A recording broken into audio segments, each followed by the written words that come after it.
I'd like to introduce this evening's guest speaker, Frank Hutchison, AG7QP.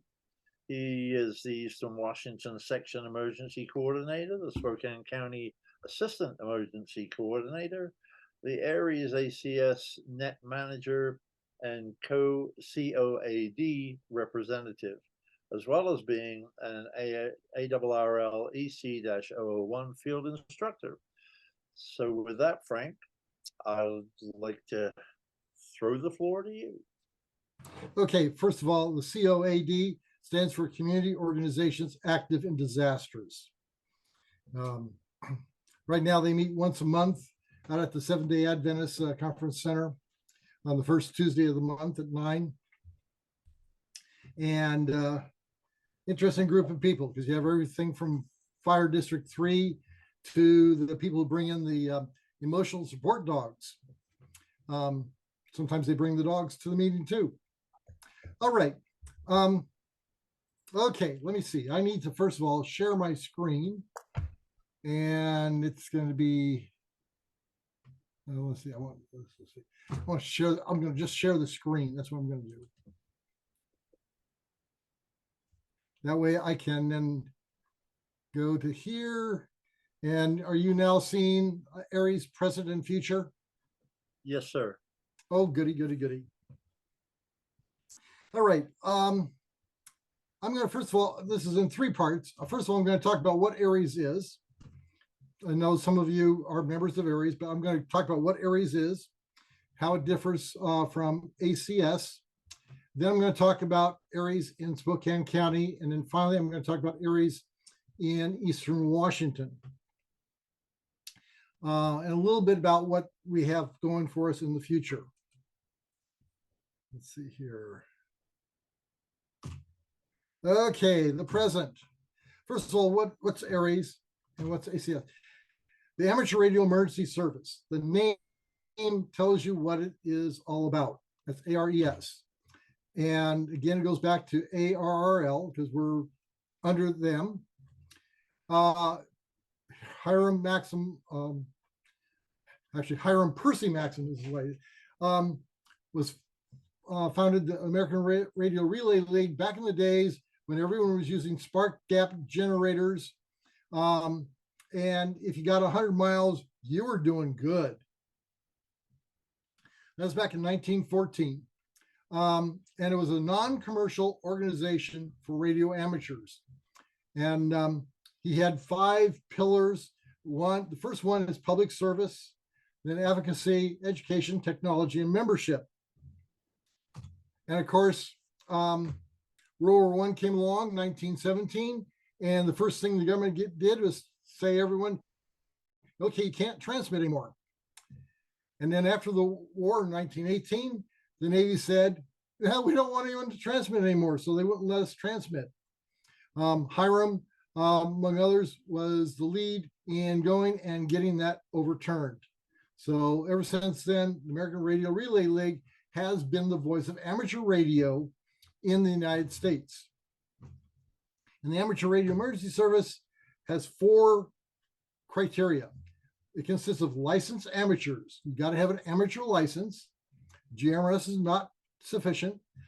You voluntarily register your qualifications and equipment with the local ARES leadership. And it's for communications duty in the public service.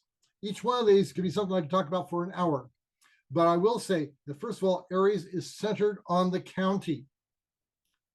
There might be a few places where the counties are split up, but for the most part, it's done on a county basis. Sometimes we combine counties together, and we'll talk about that a little bit later when I talk about Eastern Washington. And it's for communications duty. Now, I will grant you that there are instances where we have dealt with people look upon us as a labor pool that they can use.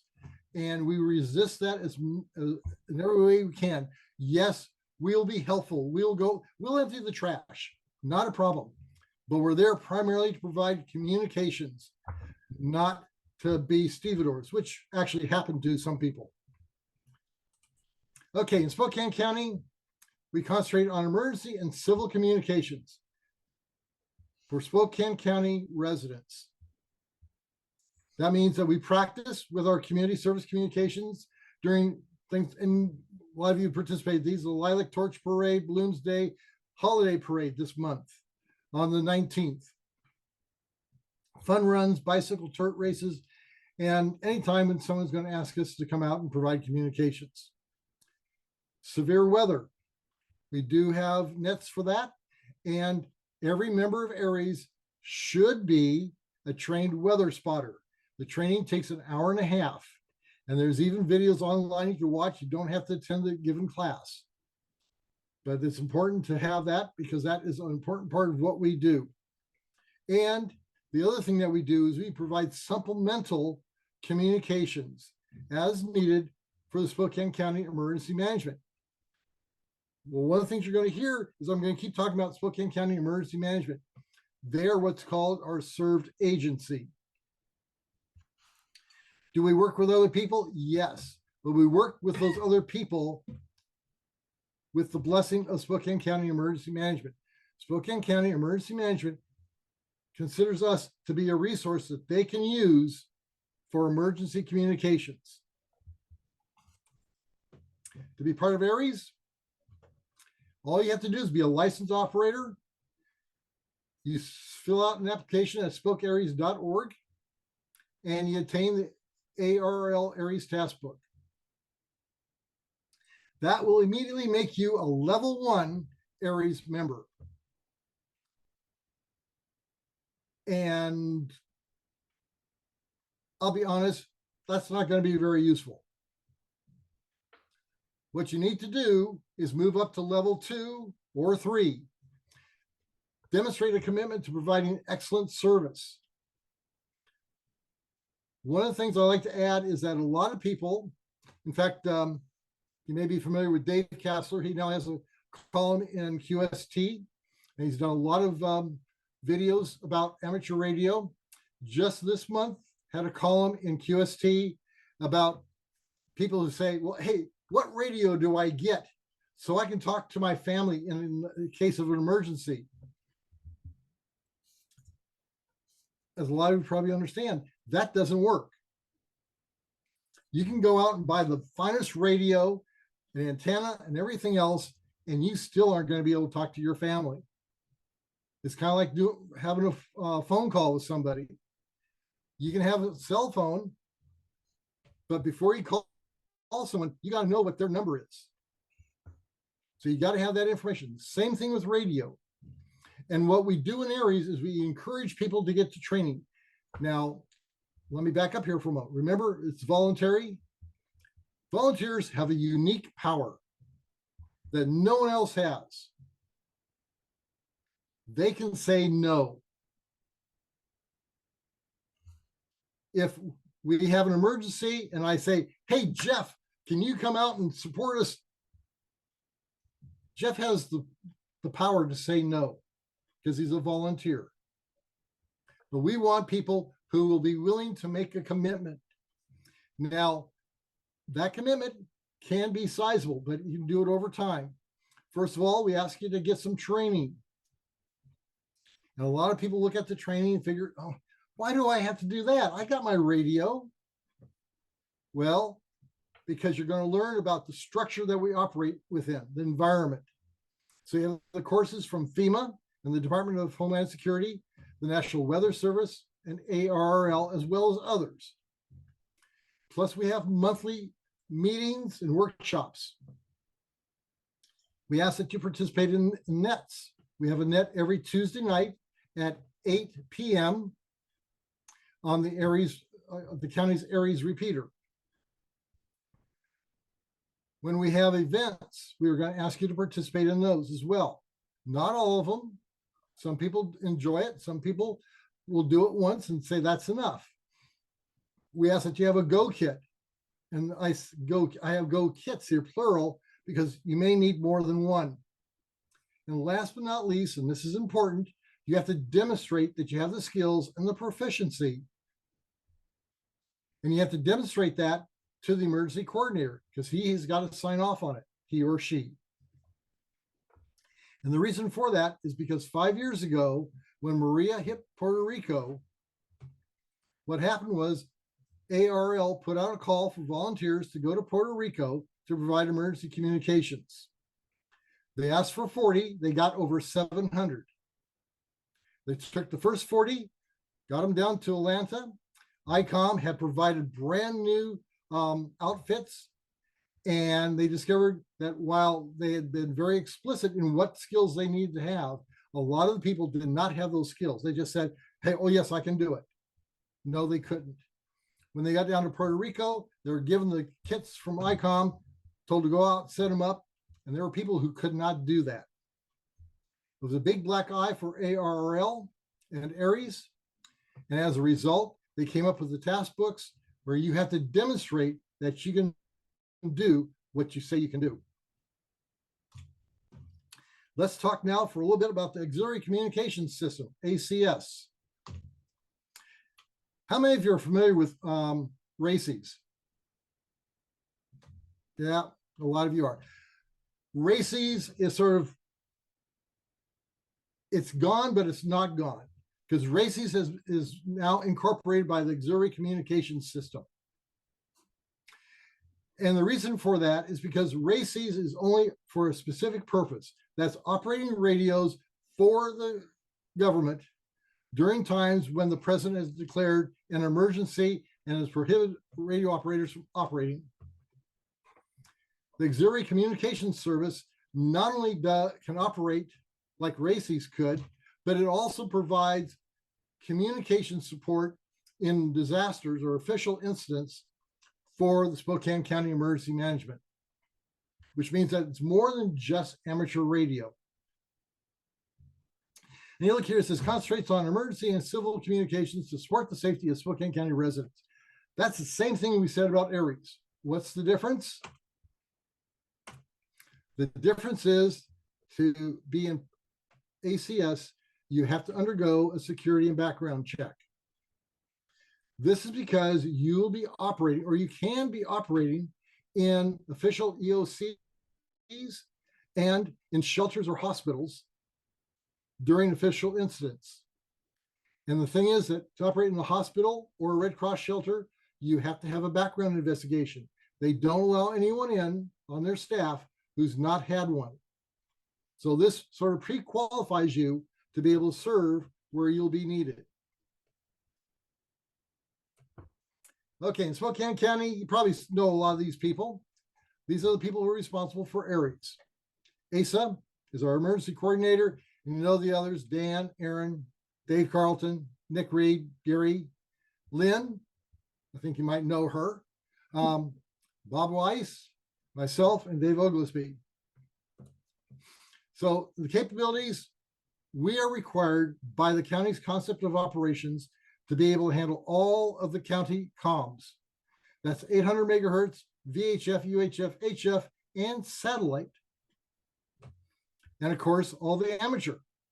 And notice down there I say HamWAN, it's coming, and so is Christmas. Right now, it's a question whether Christmas is going to get here before HamWAN is operational.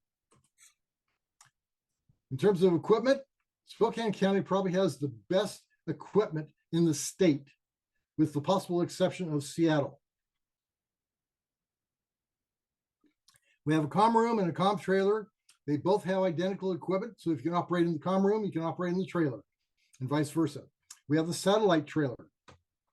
This provides the internet in remote locations. We have equipment in the hospitals. Every hospital has at least one, if not two, dual band radios. And sometime soon, as we used to say in software development, we'll have the HamWAN trailer too. Now, individuals are expected to have Go kits. A few of us have trailers. You have your radios in your vehicles. And of course, everybody has their HT, don't they? The Go kits, if you want to know, if you can't read this, and I don't suspect that you will, you can get to our website, spokeares.org, and download the ACS FOG. That's the field operating guide. These are all in there. But you have your 2-hour kit, you have a 12-hour kit, And this is really not just 12 hours, but multiple days if you need it to be. And then last December 30th, this was featured in the Spokesman Review. That's my trailer. It's my pandemic project. And to give you an idea, that's the before picture and that's the after picture. It's designed to provide support for 2 operators for a solid week without outside support. Now the question is, who can use it or who can use us? And we like to say we play nice with others. The Spokane County Emergency Management expects us to interface, first of all, with the SCOPE, ERC, that's Emergency Response Communicators, as well as the LDS, Emergency Response Communicators.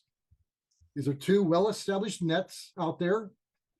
And again, the thing is that we'll play nice with them because we all want to provide information necessary for the leadership in Spokane County to be able to make the right decisions at the right time. We also play nice with the National Weather Service and Skywarn. And by the way, we will have Skywarn Recognition Day this year. That'll be the first Saturday in December. We get to operate in the National Weather Service conference room, and that's for 24 hours. More information about that will be coming out soon. We play nice with the cities and the towns in the county. We've been doing our exercises this year. We've gone out to Latah, Spangle, and to Rockford to demonstrate that we can communicate from those locations. We've had drills where we've been at the hospitals, demonstrating that we can communicate there. And of course, we've been out in public events. And if you want to play with us, in real instance, the Spokane County Emergency Management decides where we go. So if you need to, you contact them and they'll decide if we can support you or not. Other than that, contact either Asa or myself, and we'll see what we can do about helping you. Now, I grant you that the Inland Empire VHF Club probably is not going to call upon ARES to provide communications in an emergency. You'll probably do it yourself, not to mention those of you who are members of ARES, but that's how you do it. These are our meetings. Most of you know those. Second Saturday workshop. We're not having one this month because it comes the day after Veterans Day. That's tomorrow. The third Thursday training meeting is held on the third Thursday at 7 in the evening. And this workshop is hands-on. The training meeting is basically presentations. We have exercises usually on the 5th Saturday around that time. And then we have our community events. Now let's talk about the Eastern Washington ARES. Current structure is that we have 3 districts in Eastern Washington, 7, 8, and 9. The other 6 are all on the west side. In terms of population, they're split up like that because that's where the population is in Washington. Now, you'll notice that some of these are in color. Okanagan, Adams, Esseltine, Columbia, and Garfield. That's because currently, at least in Adams, Esseltine, Columbia, and Garfield, we don't have any active units there. In Okanagan, I just lost the EC there. He's moving to the west side to support his son. He's got cancer. And so I'm looking for a new one. If anyone want to move to any one of these counties and become EC, please let me know. Have I got a deal for you?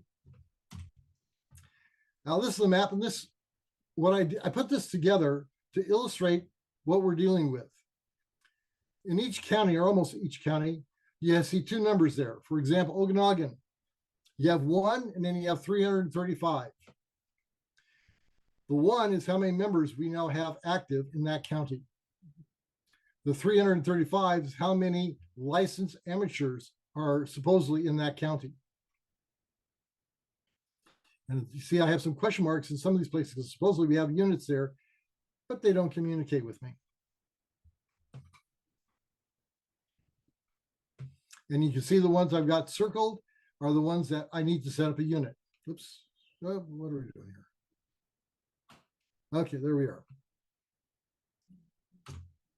Okay, the Eastern Washington Section Emergency Net. We have 3 nets. They're all on Monday night. We have a VHF net on the Cabarrus repeater system at 1815. That's for everyone. You can see how many participants we have. We have an HF net at 1845 on the Washington State Emergency Net frequencies. That's for the generals and extras, of course. And it's practice for the Washington State Emergency Net. And again, you can see how many participants we have and how long it takes. It's not very much of a time commitment. And then we have a WinLink net between 5 and 7 each Monday night. And you have the tactical address there, EWA-WL2K. And Jeff Stidham, AL1Q, does that. And like most things, WinLink is not very popular with people. A lot of people are doing that. Okay, in Eastern Washington, you have an organization. First of all, you have the ARES organization with section manager. That's Joe, KA7LIQ. She's spoken to us last year. And you can see the other members or the assistant section managers. And then I'm under Joe as the section emergency coordinator. And I have 3 district ECs, or I had 3. And I hope to have some assistant SECs very shortly. One will be for net management. He'll be running the nets, getting the net controls for those. I also need one for training and exercises. And I'll tell you why I need one of those in just a moment. Okay, where do we need to go? First of all, I need a net manager, and hopefully by the end of this month, I will have one. Because I want more people participating in the net and more people being a net control. I don't know why it is that people don't want to be net controls, but it seems like a lot of people don't want to be net control. We also need a training and exercise coordinator. And that's because I found out that I am responsible for the simulated emergency test. This year, I found I've been in this position now for almost 5 months, and I found out that I was responsible for the set about 3 weeks before it was supposed to happen. Fortunately, I was able to palm that off, and I'll talk about that in just a moment. But basically, what I'm looking for is someone who would like to be a terrorist. I often tell people that I spent years in Northern Virginia and the Washington, D.C. area, basically plotting the destruction of Washington, D.C. at least 2 or 3 times a year. And it was fun. I never did carry it. In case anyone's a snitch for Homeland Security, I didn't put anything into action. I just thought about it. Now here in Spokane, I've been able to design exercises where I got to destroy Spokane multiple times. And that's also fun. Now we've had tornadoes, we've had fires, we've had all sorts of disasters here in Spokane County. And if you haven't read about it in the paper, that's because they didn't really happen. They all happened in my head. The other thing is that ARRL is asking that we start doing inter-county cooperation and exercises. They want us to move beyond being provincial and say, okay, we're going to just worry about Spokane County and nobody else. No, we want to play with Stevens County, want to play with Whitman County, Lincoln County, Kootenai County. Because in a real disaster, that's who we're going to have to play with. Then one of the other responsibilities I have is a section operations or communication plan. There was no plan. So I've drafted a plan. I've got it out now for comment. And basically, if you cut out all the boilerplate that you'd normally put in one of those plans with all the definitions and everything, it's real simple. We have the Eastern Washington Section Emergency Net, all 3 of them. And we do those. And then we also have the GroupMe app. And the GroupMe app is initially for just heads up to the ARES leaders in Eastern Washington. A lot of times when you need help, by the time you realize you need help, it's too late to ask for help. The GroupMe app is designed so that if there is a fire, say in Grant County, the EC there can get on GroupMe and very quickly just post a notice, hey, we've got a fire here. Not asking for help, but just saying, hey, we got a fire. That lets all the other ECs and DECs and myself and the section manager know, oh, there's a fire. We may need to provide help. So we can at least lean in. We don't self-deploy, but at least we can get prepared. And how many of us are really ready to just grab our bags or our kits and jump in the car and go? Probably not very many of us. The way that it works is that if it's in a single county, the EC is the coordinator. Now, I expect the EC to inform their DEC, the section manager, and myself. If the incident covers 2 or more counties in a single district, then the district emergency coordinator is going to be the coordinator. This also applies when an EC needs more help than what they have available. Again, they're DEC. The lowest level in the organization is the one that's got responsibility for doing the coordination. If it gets really big, then I become the coordinator because it involves more than 2 districts or more support than what a single district can provide.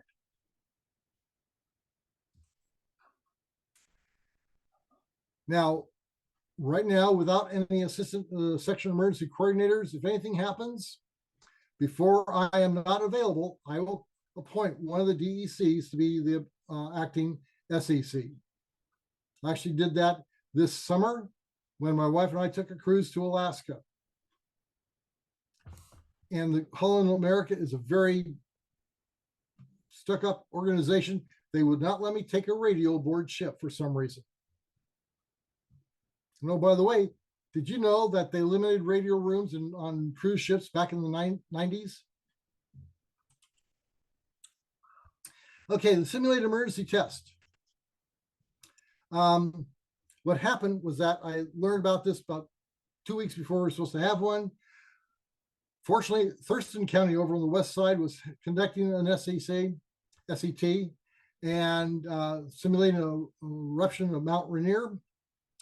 And so I asked people to just participate in their exercise by generating a "Did you feel it" report, and then ashfall reports at 10, 2, and 4.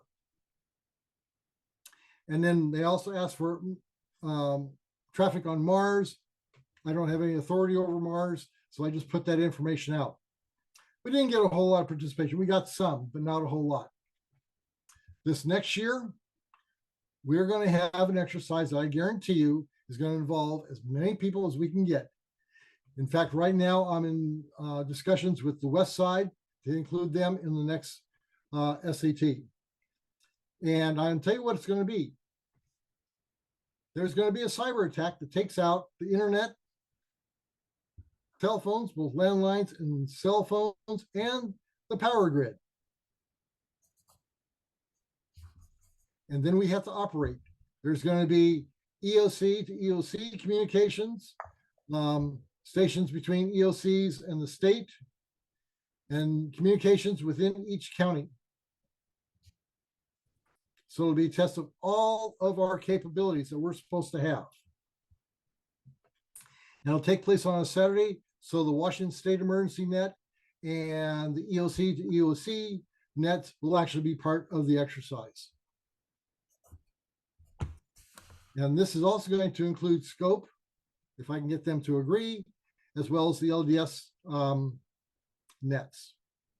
We want to involve as many people as we can, demonstrating the type of situation that we say we are going to be prepared for. Okay, so what's coming? First of all, we've been talking about HamWAN now for over a year. Before that, we were talking about Arden. The state decided that they want to go with HamWAN. And so they gave the county a whole bunch of equipment. So the county said, okay, we'll go with HamWAN. We recently actually got HamWAN working. This is in the garage at the DEM. We've now got it configured so we can put a tower up on Fancher. So that will provide the first node and then be able to start providing satellite stations to be able to connect to the DEM as well as to the hospitals. And it'll also reach the Kootenai. We'll have one client site set up in their Office of Emergency Management. Right now it's alive. It covers the Portland Sound area, the I-5 corridor for the most part, except for where it has some holes because the Department of Natural Resources started taking down towers. And that still has not been worked out. But it does work and it provides a high-speed data network for us. If you want to play in it, this is what you're going to need. You need the transceiver, which costs about $80, $90, and you need basically a small high-gain antenna. The antenna is a little bit more than a foot across. It's a dish antenna and has a gain of about 25 dB. You're actually dealing here with milliwatts.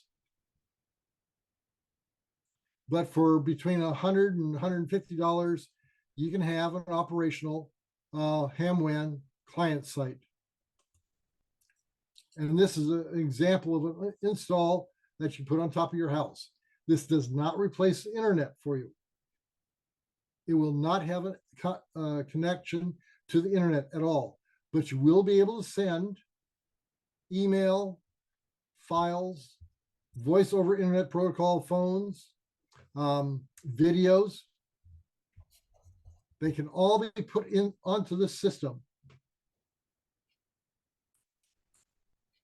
Okay, let me go back here one more. Oh, back. Excuse me. Go back up. As I said before, I've been in this job now for 5 months, and I'm already planning for my successor. Because one, I do not expect to be in this position forever. As someone once pointed out, the warranty period is 70 years, if you recognize that from the Bible. And I'm already past the warranty period. So obviously I'm not going to be here forever. What do we need for my successor? First of all, I do not want them to experience what I did. My turnover basically was, well, yeah, you got to do these things. And that was it. I asked for the previous monthly reports, got none from the past SEC. So I contacted ARRL headquarters and I said, can you send me all the past monthly reports? They sent me 5 reports for the last 3 years. So that wasn't very helpful. I want to make sure that I have complete documentation for the monthly report that we have to do on any exercises that we do or in training, and also be able to tell my successor who we are. Who do we have where? What are their qualifications? What are their capabilities? I also want to have functioning ARES units in all counties. Now I have my work cut out for me because there's 4 counties that don't have an EC, one that has a temporary EC because the EC is leaving, and I have other counties which have only a few members.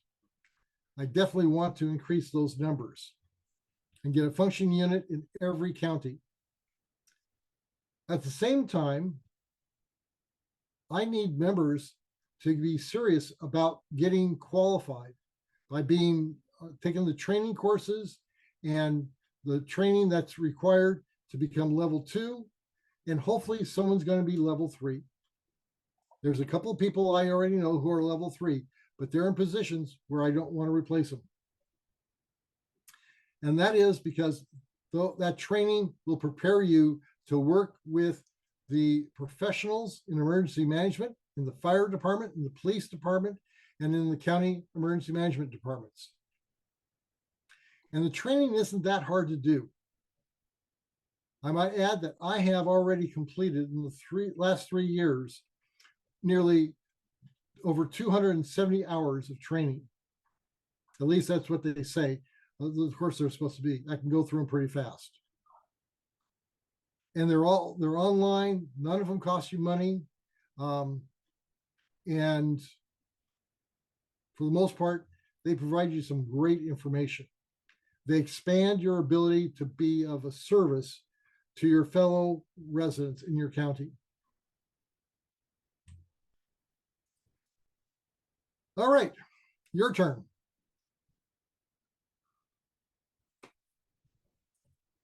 Everyone can be unmuted, I guess.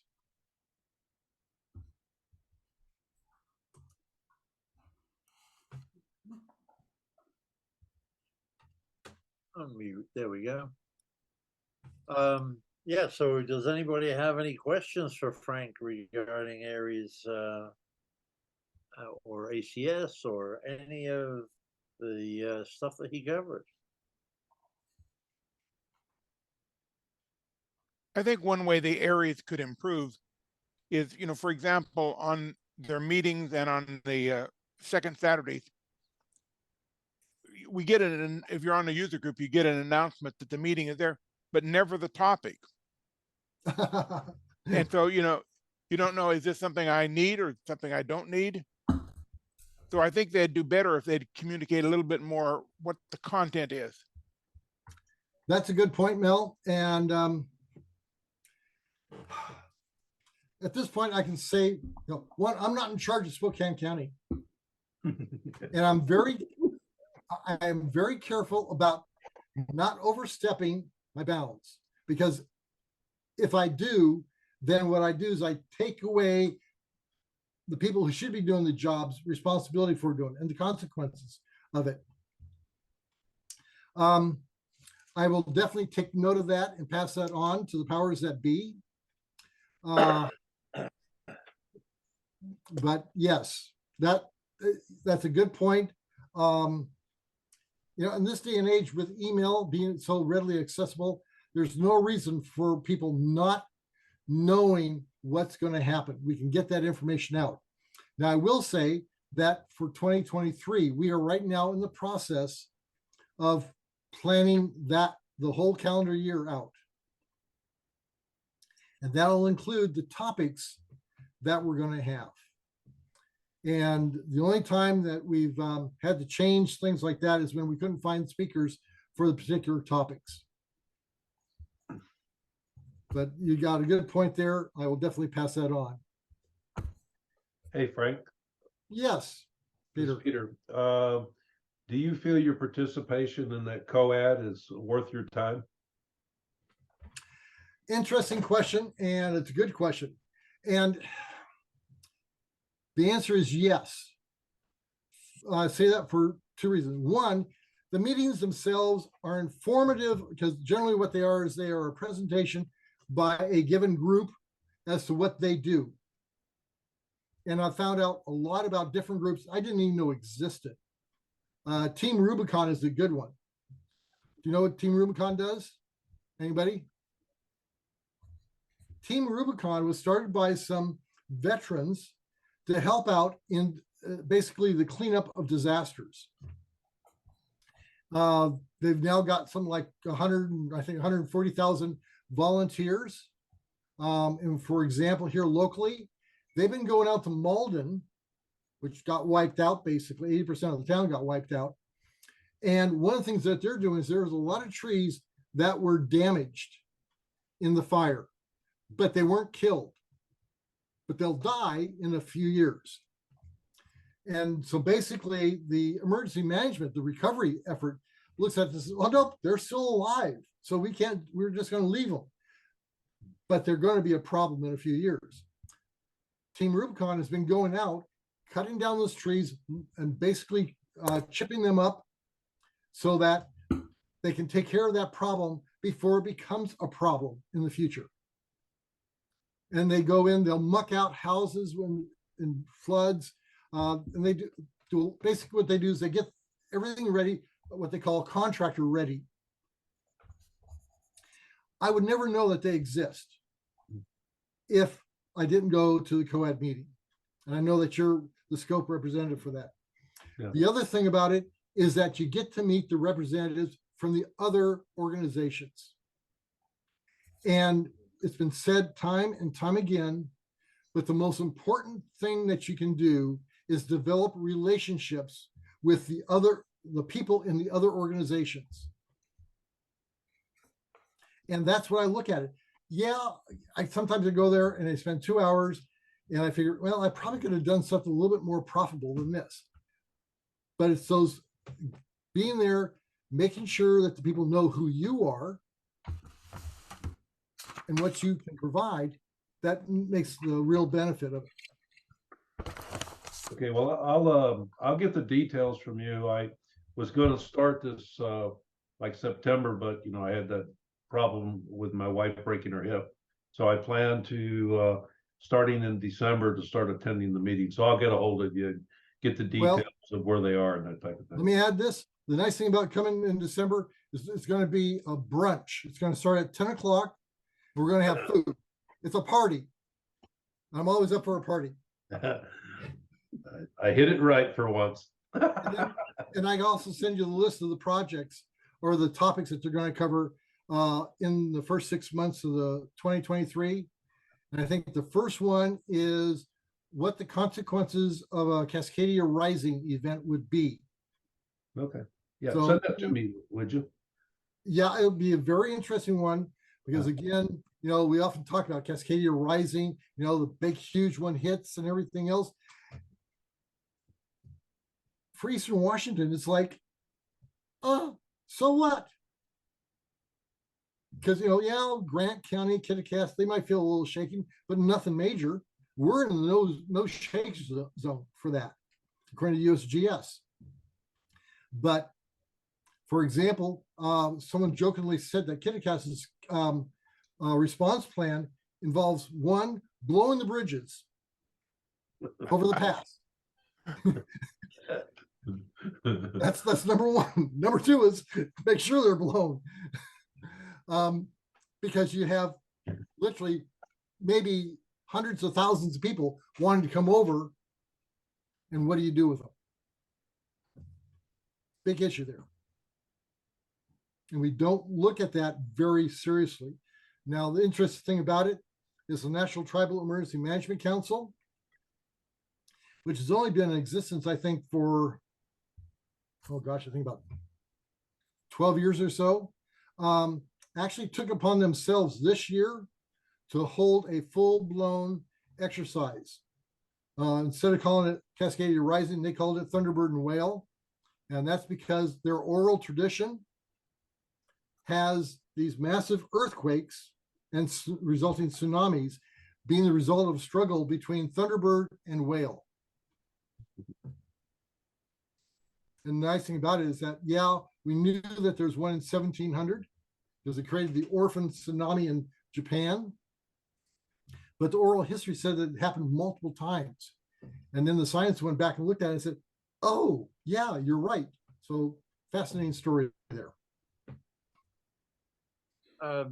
You know, the DM had a Cascade. Well, they were involved with the Cascadia Rising event, emergency thing that they set up earlier this year. Peter and I were involved with it, and I think a lot of people from the west side heard about it, and they ended up at Camp Poe. Yeah. I won't get into that. I have to deal with enough politics as it is. I don't want to get into any more. Hey, Frank, I've got a question. This is Rick. Comment on this. I'm a level 2 ARES and have taken the FEMA classes necessary to do that online and stuff. And you mentioned how much training you've taken and everything. comment on this. My memory is not nearly what it used to be. And, you know, when I take those classes, it is just a flood of acronyms, organizations, org charts, responsibilities, all these details and things. And I try and take notes on it. I remember maybe 1%.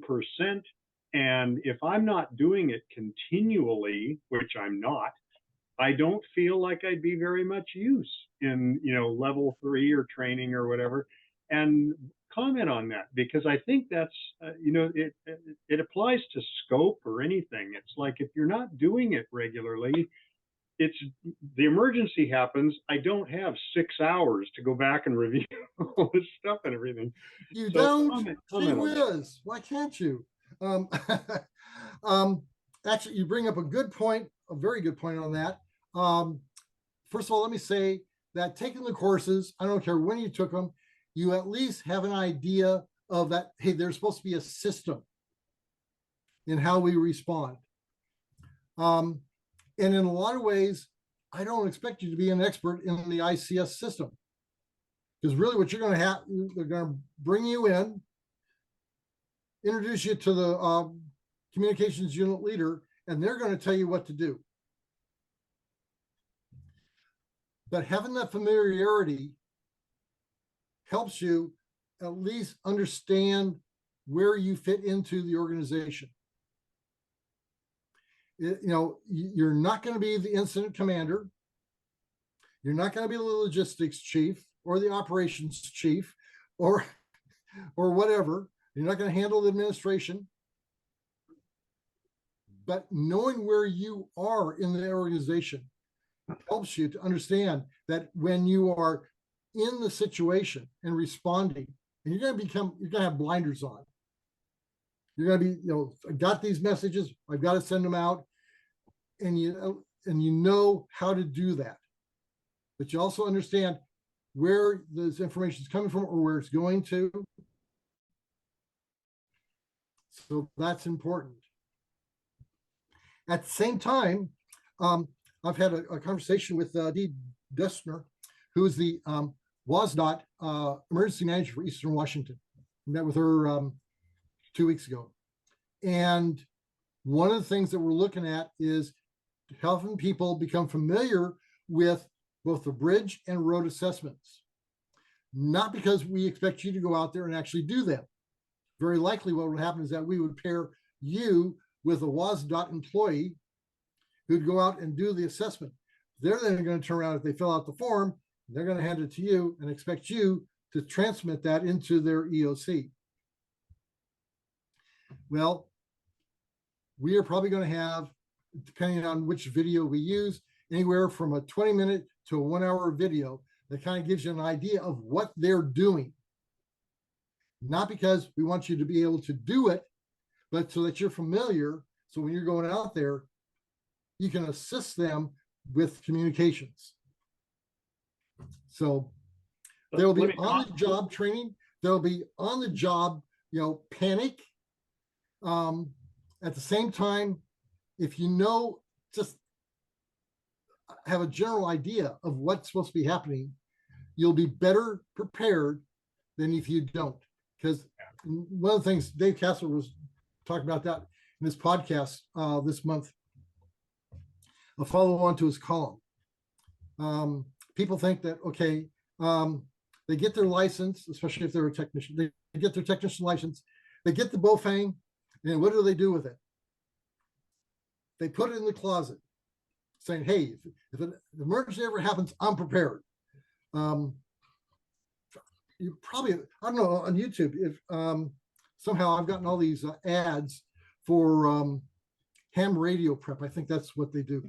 And you have this guy drive up in his car and you hear the radio and he holds it up and says, you know, I depend on this for emergency communications. That's nice. I hope you have good luck, because you're probably not. Because if you aren't out there actually doing it, that's why we have our exercises. That's why we have our nets. So people can take the stuff, practice those skills that they have to bring to the table. I did it. And let me comment. I don't know if you mentioned the second and fourth Tuesday WinLink exercises. I don't know if you did, but yeah, they're fun. And so in other words, your point is, can I operate my radios? Yes. Can I send a WinLink message? Yes. Okay, I'm probably 80% of the way there, right? Well, the important thing is that you'll know who is going to be receiving it on the other side, because you're going to have the ICS 217 hopefully programmed in your radio. Yeah. I say hopefully because. So yeah, we do in ARES for the county, we do these WinLink exercises every 2 weeks, essentially, that Frank just gives us something to do and we send a WinLink message. So yeah. And again, if you take a look, I published the list of what those are going to be. I'll be putting out a new one for the new year. I'll give you a hint. It'll be the same as the last year. Because I've gone through and said, what forms are we going to have to use? Or should we be able to use? And that's what they're all geared for. The one this week was what? An ICS 213 RR. And yes, I got yours. A resource request for what we want from Santa. Yes. Hey, Frank, I'd like my Yaesu FT 101 whenever it's convenient for you. And if you check your WinLink, you'll see the response. That's what I told Frank I wanted it for Christmas. But you've been good. No promises are made. Yeah, okay. But part of it is to have fun with it. And that I get up every morning and I literally, in my prayers, I pray that I'm wasting my time. Because if I'm not wasting my time, that means someone's is having a very bad day. In that case, I hope I can at least make their day a little less bad. Because, you know, right now, what's happening down in Florida? Again, Nicole. And she's not, you know, like this. She's a hurricane. Hopefully she'll downgrade pretty soon to a tropical storm. But that's still pretty bad. That's lots of water. People are going to have a bad day in Florida. And they just had one a few weeks ago from Ian. Now, down in Florida, they're serious about emergency communications. I get reports on what they're doing and how they're doing it, and I am impressed.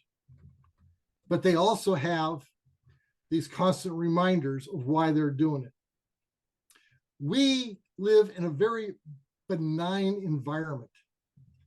Here in Spokane County itself, I mean, yeah, we had the ice storm. That was back in '96. You realize how many years ago that was? That's 26 years ago. We have these windstorms. Yeah, they knock down some trees, they took out power, but we get them restored within 1 or 2 days. We don't have the wildfires that go through and sweep and destroy half of Spokane. No, it's these little towns out west of here or south. So we're in a very benign area.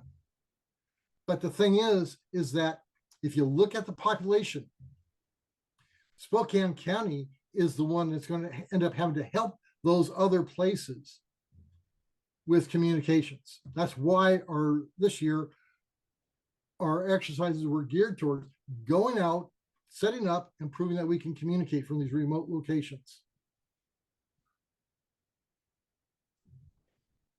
Now I'll get off my soapbox, sorry.